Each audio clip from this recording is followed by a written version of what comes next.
Hi all, coming with another video on accounting equation, that is the topic of class 11. Hi all, this is Vibhuti Khanna from Institute of Commerce और मैं आज एक आपको numerical सिखाने जा रही हूँ कि आपको करना क्या है इस चैप्टर के अंदर। एक फॉर्मेट मैंने बोर्ड पे बनाया हुआ है, डेटा मैं अपने पास से लेके आपको इसकी पूरी फॉर्मेटिंग क्लियर कर रही हूँ। एक्चुअली अकाउंटिंग में क्या होता है, आपको फॉर्मेट्स फॉलो करने हैं। हर चैप्टर का डिफरेंट फॉर्मेट है। अकाउंटिंग इक्वेशन में आपका डिफरेंट फॉर्मेट है, लेजर का आपका डिफरेंट फॉर्मेट है, जर्नल का आपका डिफरेंट फॉर्मेट है, कैश बुक है, P&L है। There are so many format which you have to prepare और वेटेज है इन फॉर्मेट्स का। अगर आप फॉर्मेट्स को फॉलो नहीं करते हैं तो कहीं ना कहीं टीचर के पास राइट है आपके मार्क्स डिडक्ट करने का। आज मैं ले रही हूँ accounting equation. Actually accounting equation is based on balance sheet. Balance sheet में हमारा क्या आता है, हमारी left hand side for liabilities and capital and right hand side for assets. वही जो बेस है उसके बेस पे ही अकाउंटिंग इक्वेशन बनती है। अकाउंटिंग इक्वेशन में डिफरेंस क्या आता है, आपकी जो लेफ्ट हैंड साइड है दैट इज फॉर एसेट और right hand side is for liabilities and capital. ये चीज आपको ध्यान रखनी है। जो बैलेंस शीट में होता है liability and capital left hand side होती है, लेकिन अकाउंटिंग इक्वेशन के फॉर्मेट में एसेट्स आपकी लेफ्ट हैंड साइड है। अब हमारे बिजनेस के अंदर जो भी ट्रांजैक्शंस हो रही है, मनी आ रहा है, जा रहा है, परचेज कर रहे हैं, सेल्स कर रहे हैं, रेंट पे कर रहे हैं, रेंट रिसीव कर रहे हैं, स्टॉक हमने सेल किया, स्टॉक परचेज किया, स्टॉक कैश पे सेल किया, क्रेडिट पे सेल किया, तो there are numerous transactions which are going in the business enterprise. उसको बस अकाउंटिंग इक्वेशन में रिकॉर्ड करना है। जैसे मैंने आपके सामने फर्स्ट ट्रांजैक्शन ली, स्टार्टेड बिजनेस विद कैश। हमने बिजनेस स्टार्ट किया 50,000 रुपए से फॉर एग्जांपल। हमारे पास कैश आ रहा है, हम यहाँ पर मेंशन करेंगे कैश। एसेट्स में हमें यहाँ पर कॉलम बनाने हैं, यहाँ पर मेंशन करना है कि हमारे जो न्यूमेरिकल में कौन सी एसेट्स हैं। मैंने जो लिया है, जो मैं डेटा ले रही हूँ उसके बेस पे मेरे पास कैश अकाउंट है, स्टॉक आ रहा है, फर्नीचर है, डेटर्स है। अगर कोई और एसेट्स भी है तो आपको यहाँ मेंशन करनी है, यहाँ पर आपके पास स्पेस होना चाहिए। लायबिलिटी साइड पे हमारी क्रेडिटर्स इज लायबिलिटी और कैपिटल इज लायबिलिटी। और इस तरीके से आप पहले ऊपर लेबलिंग करेंगे। लेबलिंग के बाद आपकी जो ट्रांजैक्शन न्यूमेरिकल में दी हुई है, मैंने कुछ यहाँ पर मेंशन कर दी है अपने पर्टिकुलर कॉलम में। आपको भी फॉर्मेट ऐसे ही बनाना है।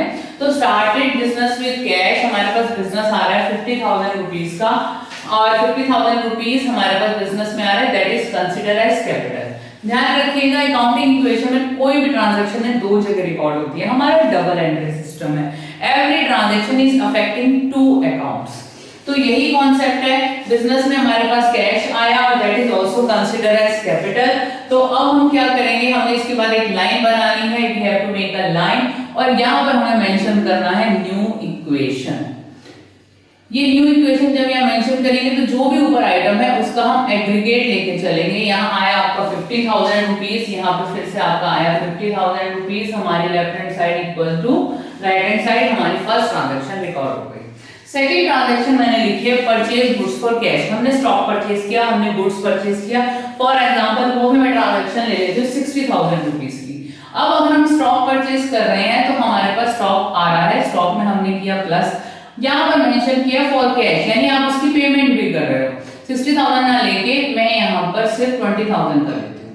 20,000 का हमने स्टॉक परचेज किया है, तो 20,000 का जब हम स्टॉक परचेज कर रहे हैं तो हमारे पास से कैश जा रहा है, तो यहाँ पर हम लगाएंगे ब्रैकेट। अब इस केस में जब हम स्टॉक परचेज कर रहे हैं तो स्टॉक जब हम परचेज कर रहे हैं we are paying in cash, that is mention. आप पे कर रहे हैं नहीं कर रहे दैट मैटर्स। अगर आपने पे किया है तो, नहीं किया है तो, क्योंकि क्रेडिट पे भी ट्रांजैक्शंस होती हैं। अगर आप पे कर रहे हो तो कैश में से माइनस करोगे, स्टॉक में आप प्लस करोगे, राइट हैंड साइड पे कोई ट्रांजैक्शन नहीं आएगी। तो 50,000 माइनस 20,000 दैट इज 30,000। ये आपकी हो गई new equation. Plus 20,000 equals to, यहाँ कोई चीज नहीं आया, एज इट इज हम कैपिटल लिखेंगे। हमारी हमेशा न्यू इक्वेशन में left hand side equals to right hand side match होनी चाहिए। अगर मैच नहीं हो रही है तो आपकी मिस्टेक। अब हमने किया परचेज गुड्स ऑन क्रेडिट। हम क्रेडिट पे भी तो बाय कर सकते हैं। तो स्टॉक आ रहा है, फॉर एग्जांपल मैंने यहाँ पर ले लिया 10,000 रुपीज का स्टॉक। ठीक है, 10,000 का मैंने स्टॉक ले लिया, लेकिन आज मैं उसको रीपे नहीं कर रही हूँ। फर्म के लिए वो लायबिलिटी है, दैट इज द क्रेडिटर। तो आप यहाँ पर क्रेडिटर को ये 10,000 रुपीज शो करेंगे। इसके बाद वही हमें एग्रीगेट करना है, हमें न्यू इक्वेशन निकालनी है। 30,000 का कैश, नो चेंज। स्टॉक आपके पास 30,000 का हो गया, 20 का पहले था, 10 का आपके पास और आ गया। आपकी यहाँ पर लायबिलिटी इंक्रीज हो गई। इसके बाद ये आपका कैपिटल 50,000 का एज इट इज ऊपर से आ गया। उसके बाद जो आपकी नेक्स्ट ट्रांजैक्शन मैं लेना चाह रही हूँ, पेड रेंट, रेंट पे कर रहे हैं। 1000 रुपीज का रेंट पे किया, कैश से भी पे करेंगे, कैपिटल से भी पे करेंगे, क्योंकि दैट इज अ पेमेंट। और किसी भी तरीके के एक्सपेंसेस अगर आप पे कर रहे हैं तो कैश से भी माइनस, कैपिटल से भी माइनस, क्योंकि आपको आउट ऑफ कैपिटल जो बिजनेस में पैसा लगाया वहीं से तो आप पेमेंट करेंगे। ठीक है, ये पेमेंट करने के बाद फिर से आप न्यू इक्वेशन मेंटेन करेंगे। तो यहाँ पर आ गया आपका 29,000, क्योंकि ये पेमेंट है। पेमेंट को मैं ब्रैकेट से डिनोट कर रही हूँ, 30,000, 10,000 और यहाँ आ गया आपका 49,000। 49,000 प्लस 10,000 59 और आपका यहाँ पर भी 59। अब हम कर रहे हैं रिसीव्ड कमीशन। फॉर एग्जांपल 1,000 का ही कमीशन रिसीव हो रहा है, इनकम हो रही है, कमीशन रिसीव हो, कुछ सैलरी रिसीव हो, whatever receiving you are getting, that is an appreciation in capital. तो ये आपकी इनकम ऐड होगी। ये ऐड करने के बाद फिर से हम न्यू इक्वेशन कैलकुलेट करेंगे। 29,000 प्लस 1,000 दैट इज 30,000 प्लस 30,000। जो भी डेटा जिसमें कोई चेंज नहीं है वो एज इट इज आएगा आपका 10,000 की आपकी क्रेडिटर जिसकी अभी तक पेमेंट नहीं हुई है, 49,000 प्लस 1,000 आपका ये हो गया 50,000 रुपीज। इसके बाद withdraw cash for personal use. अगर आप पर्सनल यूज के लिए कुछ भी फॉर्म में से, बिजनेस में से कुछ विड्रॉ करते हो, that is consider as drawing. Drawings अगर आप विड्रॉ कर रहे हैं तो हम फॉर एग्जांपल 1,000 में फिगर ले रही हूँ, 1,000 रुपीज अगर आपने विड्रॉ किए कैश में से, कुछ भी पैसा जा रहा है, ब्रैकेट से डिनोट करेंगे, सब्ट्रैक्ट करेंगे, कैश से भी माइनस, कैपिटल से भी माइनस। ठीक है, तो हमारा फिर से 29,000 रुपीज आ गया। ये आपका एज इट इज है, इसमें कोई चेंज नहीं है, आपकी लायबिलिटी में कोई चेंज नहीं है। और यहाँ से फिर 49,000 रुपीज। इसके बाद sold goods on credit for 40,000, cost rupees 30,000। मैंने क्या ट्रांजैक्शन लिए कि 40,000 रुपए में हमने एक सेल किया है और वो जो स्टॉक है हमारे लिए उसकी कॉस्टिंग 30 है, यानी हमारी कॉस्टिंग 30 की है, हमने 40 में सेल किया, 10,000 रुपए का हमें गेन हो रहा है, 10,000 का गेन है। ओके जी, कैसे रिकॉर्ड करेंगे? तो 40,000 की ट्रांजैक्शन में 30,000 का कॉस्ट है। अब देखिए आपके पास स्टॉक 30 का ही था, आपने वो 30 का स्टॉक बेच दिया, लेकिन आपको 40 क्रेडिट पे बेच रहे हैं आप। चलिए क्रेडिट पे बेच रहे हैं तो कैश में तो कुछ आया नहीं, तो हम उसे एज ए डेटर रिकॉर्ड करते हैं। 40,000 रुपीज आपको मिलेंगे आपके सेल प्रोसीड से। आपको इस केस में जो भी गेन हो रहा है that is an appreciation in capital. किसी भी सेल ट्रांजैक्शन में अगर आपको गेन हो रहा है that gain will be added in capital account. अगर लॉस होता है तो आप सब्ट्रैक्ट करेंगे। दोबारा से देखिए, sold goods on credit for rupees 40,000 rupees, costing rupees 30,000। 30 का स्टॉक हमारा चला गया, ब्रैकेट लगाएंगे, खत्म हो गया, हमारे पास 30 का ऑलरेडी स्टॉक था, 30 का हमने बेच दिया। ठीक है, इसको जब हम सेल करेंगे तो हमारे पास डेटर्स में हम रिकॉर्ड करेंगे रीजन बिहाइंड के पैसा अभी नहीं मिल रहा है, क्रेडिट पे किया है 2 या 3 महीने बाद मिलेगा, हमारे लिए एसेट है वो हमने डेटर्स में रिकॉर्ड किए 40,000 रुपीज। अब 30,000 का स्टॉक 40 में बेच लो, 10,000 का गेन है, कैपिटल में शो करोगे।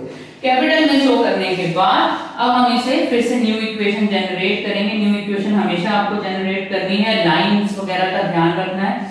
29,000 आपका ये हो गया, ये स्टॉक आपका 0 हो गया, 40 का आपका ये डेटर्स चल रहा है, इक्वल लगाएंगे, 10,000 रुपीज हो गया, यहाँ पर आपका 59,000 रुपीज हो गया। मैंने जितनी ट्रांजैक्शन ली थी तो इसका टोटल हमारा 69,000 रुपीज राइट हैंड साइड का आ रहा है। हम लेफ्ट हैंड साइड का भी चेक करते हैं तो वो भी 69,000 रुपीज आ रहा है। अगर आपका लेफ्ट हैंड साइड का टोटल आपके राइट हैंड साइड से टोटल टैली हो जाता है तो इसका मतलब आप अकाउंटिंग इक्वेशन बिल्कुल आपने सही बनाई है।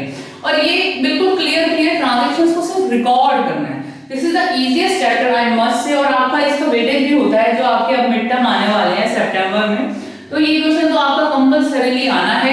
टीचर के ऊपर है वो कितना लेंदी देती है। और भी बहुत सारे ट्रांजैक्शंस हैं, आप इसको बुक से प्रैक्टिस कीजिए। आपको कोई डाउट आता है, कुछ भी आता है तो कमेंट बॉक्स में मैसेज कीजिए। I will try to reply each and every message, जो भी आपके डाउट्स आ रहे हैं, क्योंकि सिर्फ ये मैंने तो यहाँ पे सिर्फ 7 ट्रांजैक्शंस लिए हैं, there are more transactions in the books. Practice कीजिए, पूछिए, मे बी आपके लिए हेल्पफुल हो वीडियो। अगर आपकी मेरी वीडियोस आपको अच्छी लग रही हैं, आपको लग रहा है कि कहीं ना कहीं बेनिफिटेड है, तो please like my page, please subscribe my channel. मेरा इंस्टा पे भी पेज है, मेरा यूट्यूब पे भी चैनल है और मैं फेसबुक पे भी अपनी वीडियोस अपलोड कर रही हूँ आजकल। तो may be it will be helpful for you. इसे शेयर कीजिए, ज्यादा से ज्यादा शेयर कीजिए, जिससे कि आपके फ्रेंड्स ज्यादा से ज्यादा इस कॉन्सेप्ट को समझ सकें। Thank you, thanks for watching.